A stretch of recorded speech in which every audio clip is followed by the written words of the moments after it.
Hello everyone and welcome to the channel. I'm G&G and here we are for episode 1 of Sleeping Giant with Schalke in the German second division, trying to bring this club back up to the top of German football inside 5 seasons. It's going to be a real challenge for us, but we are starting off today with our first game away to Greuther Fürth in this division. It's going to be a tough start and there are lots of issues for us to deal with at this club.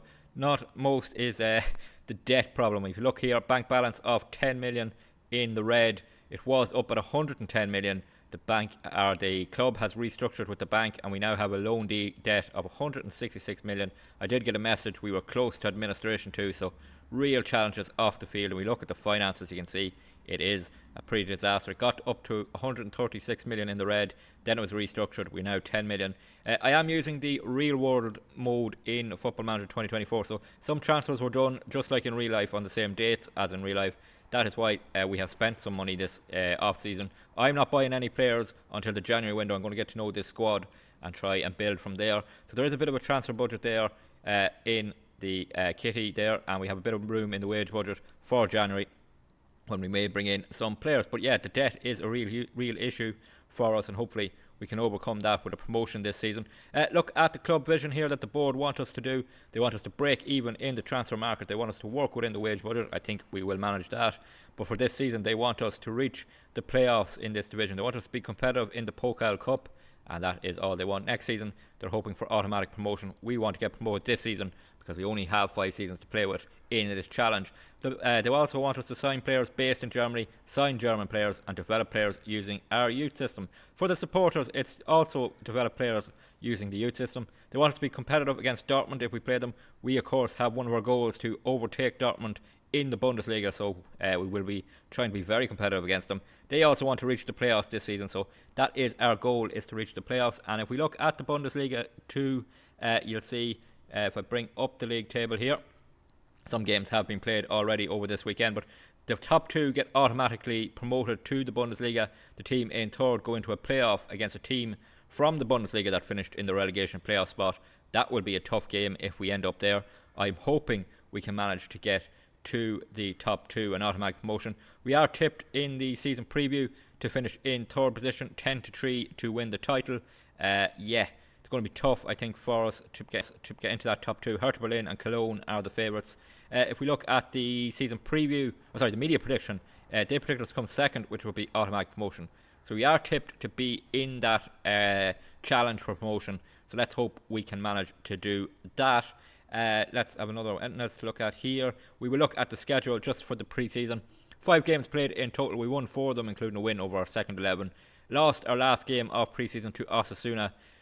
Early goal conceded. We missed a penalty then. We had a goal disallowed, and then they scored in injury time for a 2-0 win. It was a decent performance. Sadly, we couldn't finish pre-season unbeaten. But yeah, we are looking okay in that we didn't play quality teams. We just all about getting fitness up and sharpness for this season. So yeah, that is how our pre-season went. We've looked at finances. We've looked at the club goal, our club vision, I should say. So let's get to look at the squad and our first starting 11 for this game against Greuther Fürth away. And we'll start off with our goalkeeper, who is our key player according to all reports, and he is Marius Muller, a really good goalkeeper for this level, I think. 30 years old, plenty of good attributes. One-on-ones there, 16, reflexes 16, determination 16, jump and reach of 17 at 6'4" will be really important. Not great acceleration coming off his line, but yeah, hopefully he won't be needed too much like that. So we have a pretty decent goalkeeper, I think, for this season sorted. At right back is Henning Matt Ricciani, and he's a 23-year-old German, can play centre back too. He is wanted by a few clubs including Montpellier, Hamburg and Heidenheim. But yeah, he's a decent right back / centre back. Work rate, team work really good. Determination and bravery as well, and good natural fitness. Bit concerned playing right back with his crossing at 8. His first touch is a little bit poor too at 9. Passing at 10 could be a little bit higher. But yeah, for this season I think he will be a really good centre back for us. Then, or right back even. Centre back is Timo Baumgartl. He is playing at centre back. 27-year-old. Nothing spectacular about him. There isn't too much spectacular about our squad, but they are pretty decent for this level. Their attributes are pretty decent, and I think they'll be good players to build around for this season anyway. Alongside him is a Polish centre-back in Marcin Kimanski. Again, nothing spectacular about him, but good Bundesliga 2 player. And yeah, he will be good enough, I think, for this season. We can build around him. At left back is a man who missed a penalty in pre-season friendly against Osasuna. He's playing at left back. He's not a natural, but he's competent there. And we may look to sign a left back in January for sure, because he is listed for transfer. Was when I arrived. St. Pauli are interested, and we had a bid from Union Berlin, but it was too low. I turned it down. So yeah, I have promised to sell him if 2.7 million is received. Yeah, nothing spectacular. Good natural fitness. Crossing of 14. He is a natural winger playing at left back. Defensively, he might be a bit dodgy. But yeah, we may have to bring in a centre or left back in January for sure. Our deep lying playmaker playing in that defensive midfielder role is Ron Skellingberg. Good player, I have to say, for this level, and a good player probably in the Bundesliga. Good leadership, good teamwork, good work rate. Passing of 15 there would be good in that role. Tackling of 14, good stamina, good natural fitness. I think he's definitely someone at 24 we can build around for a couple of seasons. In the midfield partnership, first up it is Dominic Draxler. He is 33-year-old German. Probably his final season with Schalke, really, even though he's only just signed. But yeah, I think age is getting on him. But yeah, good decent attributes there. Passing of 14, technique of 14, tackling of 10 could be a bit of a worry in midfield, but hopefully we can overcome that. Good first touch, good dribbling, good mentals, good physical. Yeah, I think he's a decent player for this level. Alongside him is a player who has come in on a transfer that was arranged, Leo Tempelmann. Really good midfielder, I think. Good aggression, good determination, good teamwork, good work rate. His passing of 12 could be a little bit higher, but he's 24. He can probably develop a little. Tackling at 12 as well. And his physicals are decent enough for this level for sure. And that's all we need. So we're going to play a 3 up front with 2 out wide. And first up on the left wing, playing inverted winger, is Aman Yunus, German, 29-year-old. Yeah, good dribbling at 16, good technique at 16, good flair at 16. His agility is good too. Bit of acceleration and pace about him too. I think finishing and composure could be a bit higher, but hopefully he can still get a few goals in that position for us. His positioning at 6 is a huge worry for me. I think he's going to not be getting into good positions with that attribute, but let's see what he can do. On the right wing is Kenan Karaman, 29-year-old Turkish winger slash striker. He is training absolutely terrible, as you can see, but I think he's pretty decent. He can play up front too for us, but he's going to be on the right wing to start off the season, and his crossing at 8 is a bit of a worry, but his physicals and his mentals are decent. I think he can develop a little bit that crossing, but he could play more up front eventually. We do have a couple of players out injured who can play on the right wing. He may go up front more regularly after that. And up front, starting off today, is Sebastian Polter. He is playing as a pressing forward at the moment, but that may change to a target forward because he's 6'4" with a jump and reach of 17. We may take advantage of that. His aggression at 16, determination and work rate is why I have him as a pressing forward for now, but that may change. With hitting a 16 too, I may need to put him as a target forward. So yeah, we have a few players out injured who could come into the lineup later on.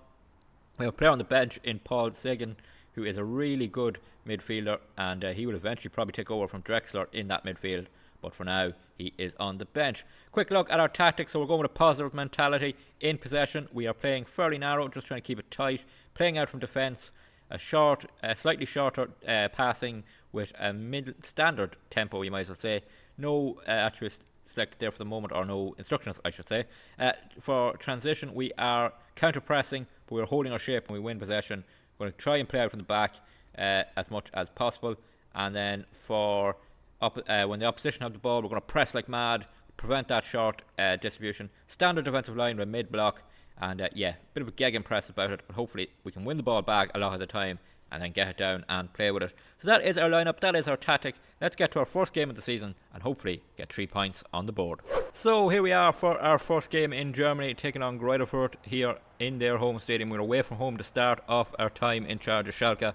Hopefully we can come away with a win. There is our formation of 4-3-3 with the 2 men out wide.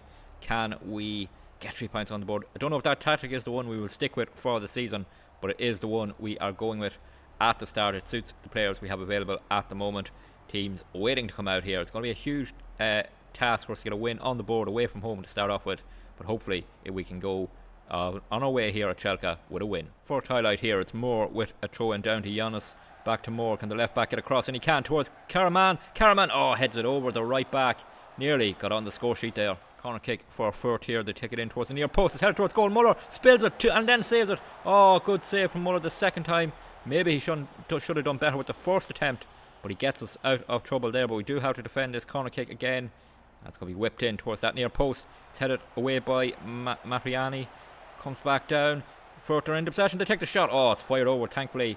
They look dangerous at the moment. 20 minutes gone. Throw in for Firth here with 2 minutes of the half remaining. Can we win the ball back? Green has it for them on the edge of the box. They pass it around. They play a ball over the top for Asta. Crosses in. Oh, we're behind. Oh, it's a VAR review here. The flag is up. I think this will be disallowed. And we've got away with one there. We were almost behind here right on half time. VAR is having a look at it. Goal is disallowed, thankfully. And that wasn't good defending at all from us. They worked it really well from the throw in. Ball over the top here to Asta. He squares it, and their man had just gone too early. He finished it home past Muller and goals, but he was offside. So we head into half time now at 0-0. We haven't been brilliant. We've had 6 shots, none on target, 57% of possession. Bit of a worry that we're not creating many shots on target. Hopefully that improves in the second half. It is a goal kick here for Grudderford. 10 minutes into the second half. He goes long with it up towards the middle of our defence, but we win the header, but we can't win the second ball. Let's head it down here, and it's Muller for them, 1-on-1 with our Muller, and he pulls off a brilliant save there.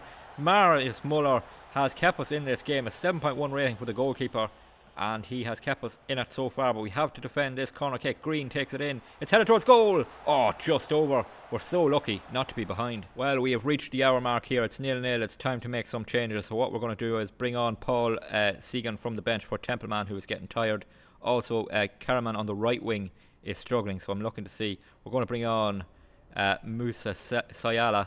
He is a French winger, not fantastic, but he has a bit of pace, but a bit better crossing too. So hopefully he can make the difference for us. And that is on the hour mark, 2 subs, but it's 0-0. Free kick here for us, taken by Moore towards Drexler. Schellenberg, oh, to the roof of the net. Ron Schellenberg almost putting us in front. 14 minutes to go. Throw in here for Gruyterfurt up the other end. 10 minutes of this half remaining. Can we get something up off them, really? They're looking to build an attack, but that's read by a substitute. Aiden, who's come on it right back, takes the shot. Oh, nearly a super sub moment there, but it stays 0-0. Throw in here for them with 4 minutes going. Are we going to get late heartbreak? Cross comes in, and Kamansky wins the header, but it falls down to their players. Oh, it's deflected in. Oh, we've gone behind right at the end of this game. We're not the better team in this. We've created chances and not taken them, but we've been poor enough, and lots of work to be done. The cross comes in, and it is won initially by Kamansky, but it falls down to their man. He takes the shot. It's deflected off Kamansky. It goes past Muller. We have 3 minutes to go. Can we get an equaliser? Full time whistle goes here in Firth. It is a 1-0 win for them. A late goal separates the sides, but I think they deserve the 3 points. They had an XG of 1.39, 7 shots on target. We only managed 3, all 3 coming in that second half. We had 57% of possession, but we didn't create a clear-cut chance in that 90 minutes. We start our time here at Schalke with a defeat. So, disappointment there in our first game of the season. We fall to a defeat to Grudderford, who, if we look at the season preview, they're tipped to be around mid-table, so that is a really disappointing defeat for us. We're down in 14th at the moment, so we need to start, hopefully get to winning ways in our upcoming fixtures. In terms of the next episode, we're going to come back for 2 pretty big games. We're going to take on Hertha Berlin away in the capital at the Olympic Stadium, taking them on. That's going to be a tough game for us. And then we're going to take on Darmstadt at home. So that'll be our first home game on camera. But we have a few games before then. Hopefully we'll have wins on the board before then. We're playing Fortuna Düsseldorf, a cup game, Regensburg, and then Münster away at home. As a television game at home, so yeah, have to perform in front of the cameras. But yeah, next episode we're going to take on Hertha Berlin and Darmstadt, and hopefully we can get our seasons up and running after that opening day defeat. If you did enjoy this first episode of the series, please drop a like on it. It'll help the video be shown more around YouTube, and it will show that people are enjoying them. Don't forget to leave any feedback you have in the comments, and don't forget to hit that subscribe button. Really helps the channel to grow and helps you catch every episode in this series. Episodes will be posted weekdays at 6 PM Irish time, and subscribing will make sure you get the notification. There will also be a playlist on the channel if you want to catch up on how the series is going. And until the next episode, please take it easy.